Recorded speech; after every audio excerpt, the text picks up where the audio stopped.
Um,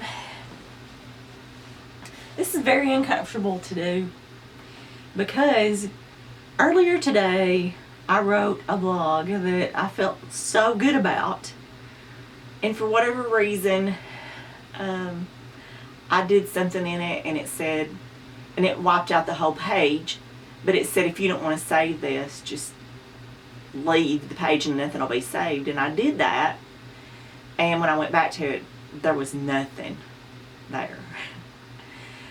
Luckily, I had been looking at a preview of it in another tab, and that was saved, so I still have it. But it's really long, and I don't want to write it out again. But at the same time, I don't want it to not be out there.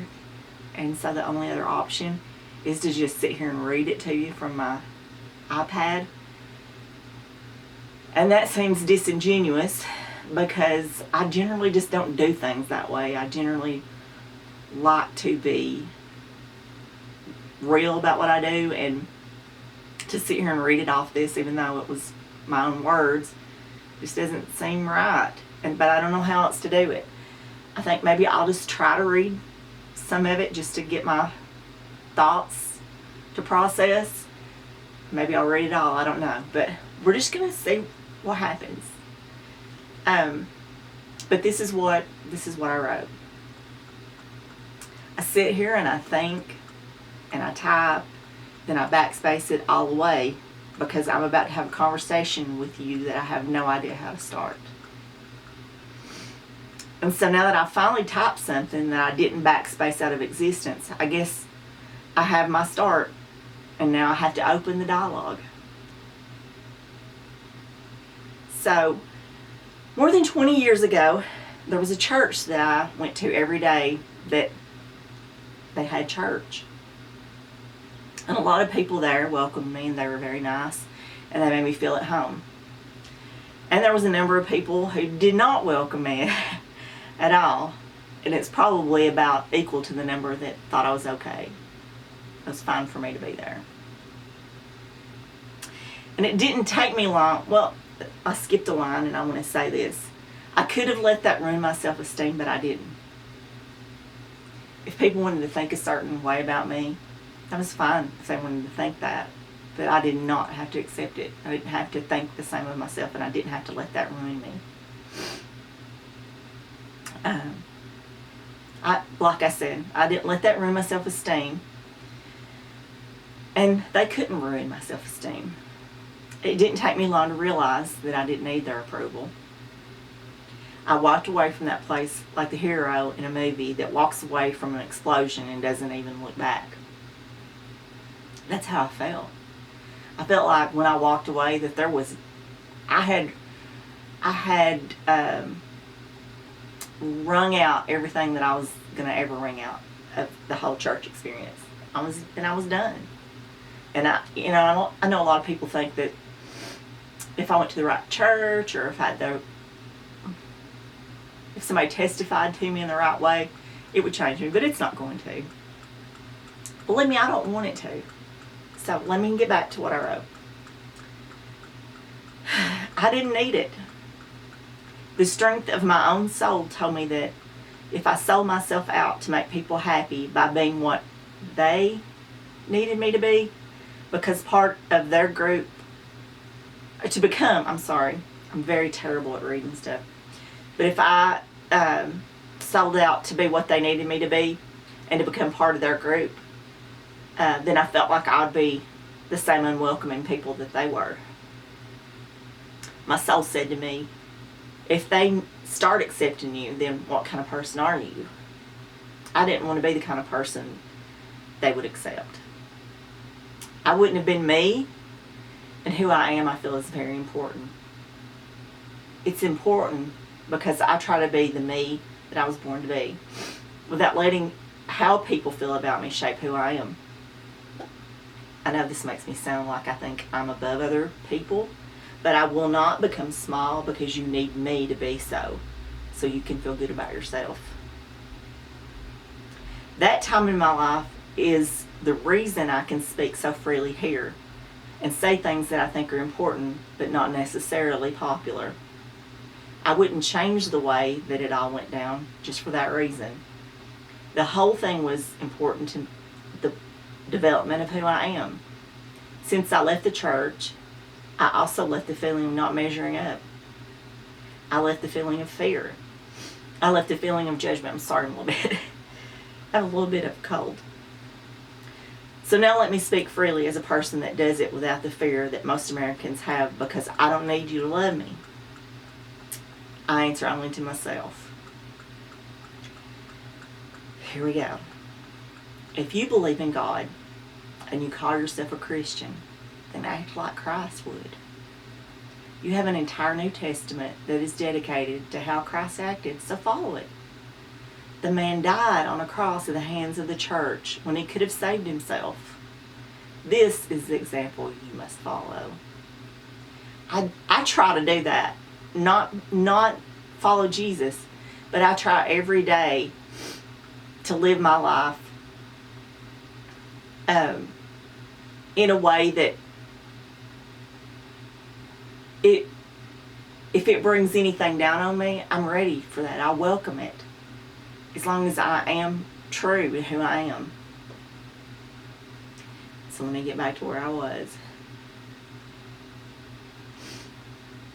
Die to the world and save your fellow man. Die to the world and save your fellow man. That is a true act of faith. I do it every day because I can. I do not fear being broken by man, so I can welcome death to save whomever it is that I might. Not that I die every day, but I'm ready if it helps another soul. I don't call myself a Christian because my faith tells me that I can be wrong. And should there be a God, if I'm wrong and there is a God, then I'll be loved just the same. I have faith in a place where your book forbids me to go. Real faith that says I'm not afraid to be wrong, even in places that no others will go with me. It is this faith that says, write these words here the way you talk, and don't bother with the details. The grammar, the punctuation, that stuff doesn't matter.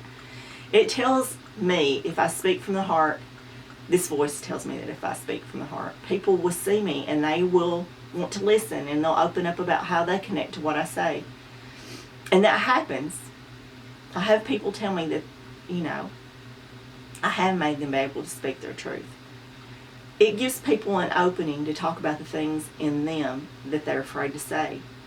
And I want that so much. I don't talk about things here unless I feel 100% about them.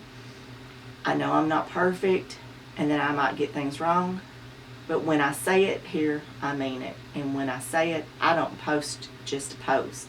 I have to feel and believe it. Sorry for my sniffles. If I write something in this space, I have evidence and facts to back up what I say.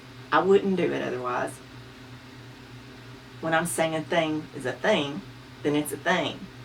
When I say that we need to love people for exactly the person that they were on the day they were born, I'm not blowing smoke. Believe me, I know, this is one of the truths I know so firmly that there's nothing that could change my mind about it. There's my competition, the air conditioner. And here's the biggie of this whole post and what this whole thing's really about. Though I take no part in church, I speak to those who do with the language of their beliefs. I can back up what I say with your scriptures. If you are a Christian and you watch others be marginalized and you accept it because it doesn't affect you, then you don't know a thing about Christ. He died because he stood up for those people and the murderous sloth that took his life. When you don't do the same thing, then you may as well be part of the mob that put him on the cross. Matthew 25, verse 40 says, "The king will reply, 'Truly I tell you, whatever you did for one of the least of these brothers and sisters of mine, you did for me.'" You can edit that any way you want, but still it's there and it can't be removed. When I was looking up that scripture, I found the parable of Lazarus in an article where the author took another approach to this particular scripture. And I have to say, I find that most Christians seem to take the same liberty with how they interpret the scripture in their own actions. It seems the author to the article did not think what the Bible had to say about this subject. He did not like what the Bible had to say about this subject because if he helped the least of these, then he was being an enabler. And I say, sorry, dude, I don't think the Bible gives you this liberty. Taking this liberty for yourself shows your lack of faith. The faithful wouldn't question if helping his fellow man was harmful. The faithful would follow what it says about the least of these and know their faith would be rewarded. Are you Christ-like or are you not? Now, you might have ideas about how to judge the people you marginalize, but it is not due to the lack of evidence to the contrary. Science backs up that even our DNA can be affected by the way we are reared. As a society, we can actually take the perfect newborn being and make them into a monster or a saint. If you can't see all the hate in the world and all the ugliness and ask how I might be contributing, then there ain't no Jesus in you. All of the evidence is there, and you just don't want to see it. If your life is good, then you don't care if someone else's isn't. And if you think this world will never learn to treat each other with love, compassion, and equality without helping it along,